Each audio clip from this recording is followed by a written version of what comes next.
Our squad, what is happening? Glad to be back here with you again. You see that behind me? Right here. Oh, you know what that is? Those are rotisserie chickens. Check out those chickens. Chicken! And we are going to keep right on talking about this idea of guardrails. If we want to live a life that is wise, we have to be around wise people. There are certain things that we need to put in our life to keep us from making foolish decisions that totally screw up our lives, and so we can live with fewer regrets. And we don't miss out on great opportunities that God has for us. Now, I'm sure that with as many students as we have coming to our squad every Wednesday night, there's some of you that are sitting there and you don't want any guardrails in your life. Because when you look at your life, you think to yourself, you know what? I just want to do life. I don't want to have to worry about guardrails. I don't want to have to say no. It just sounds like it's more work than it's even worth to mess with this idea of guardrails. And the issue is that when you see a guardrail, you look at a guardrail as something that is taking the fun out of your life.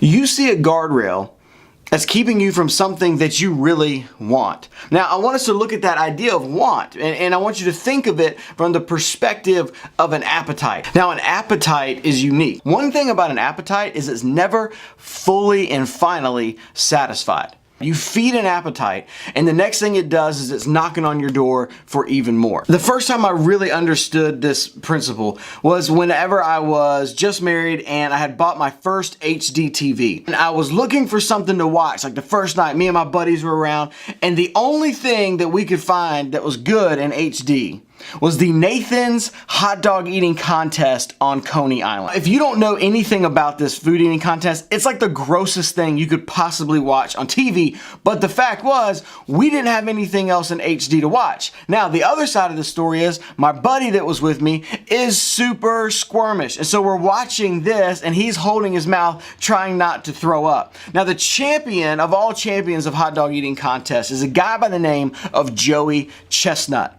Now, Joey Chestnut is an absolute beast when it comes to eating hot dogs. And I don't know, I think in 2017, he reached 72 hot dogs. And you would think that after 72 hot dogs, this guy would be like, no, I'm done. I'm calling it out. I'm retiring. Flag goes out. No, this guy gets done with 72 hot dogs, and then the appetite to win comes back. And so what does he do? He trains for the whole next year to eat even more hot dogs. Now, you and I may not be eating 70 hot dogs like Joey Chestnut, but you understand what an appetite is. And appetites can come in all different ways. I can have an appetite for money. I can have an appetite for status. I can have an appetite for popularity. I can have an appetite for sex. I can have an appetite for all kinds of things.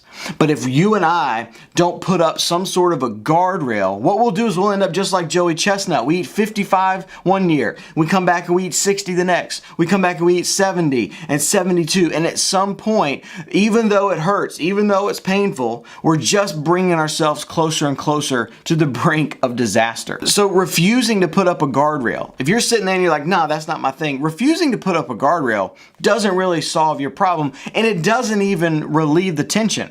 All it does is it places your reality closer to the point of disaster.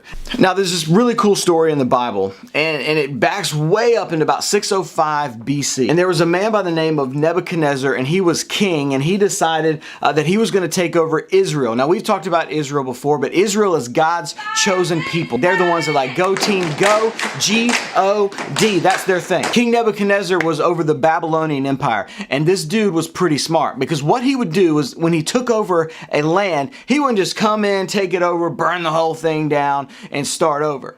He would come and he would take the brightest, the smartest, and the most talented people, and he would bring them into the Babylonian culture and train them up. So he brings them in and he would first brainwash them and start stripping away all of their culture. Now, for the nation of Israel, that was a culture of trusting in God, right? As the one true and the only God. And the Babylonians believed in all sort of pagan god. And so what was happening was that he would come in, take away their history, and replace it with Babylonian culture, even to the extent that he would take their names and change their names.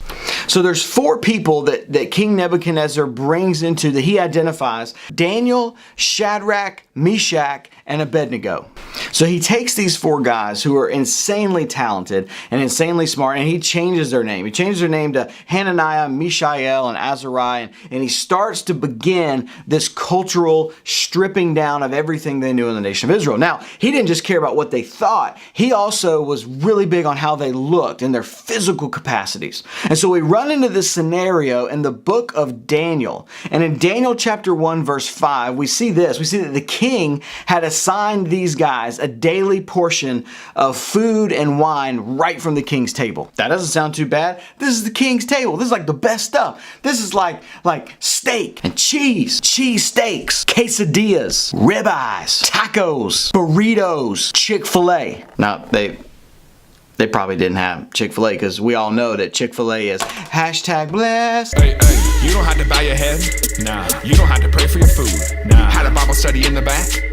We already pray for you. Pre-blessed. But there was a few problems with this. As Daniel knew, and he was already recognizing that his culture was being stripped away. And with his culture being stripped away, so would his faith in the one true God. And Daniel decides to do something really bold. And he says, hey, listen, I'm not going to eat your food. God had given Daniel a really specific diet based upon his relationship with the nation of Israel. And there were certain things he was supposed to eat and certain things that he could not eat. And he knew that if he ate the king's food, he would be acting against what God had set up for him and his people. And he knew once he had done that, he was just one step closer to the disaster of turning away from God completely as his culture was being stripped from him.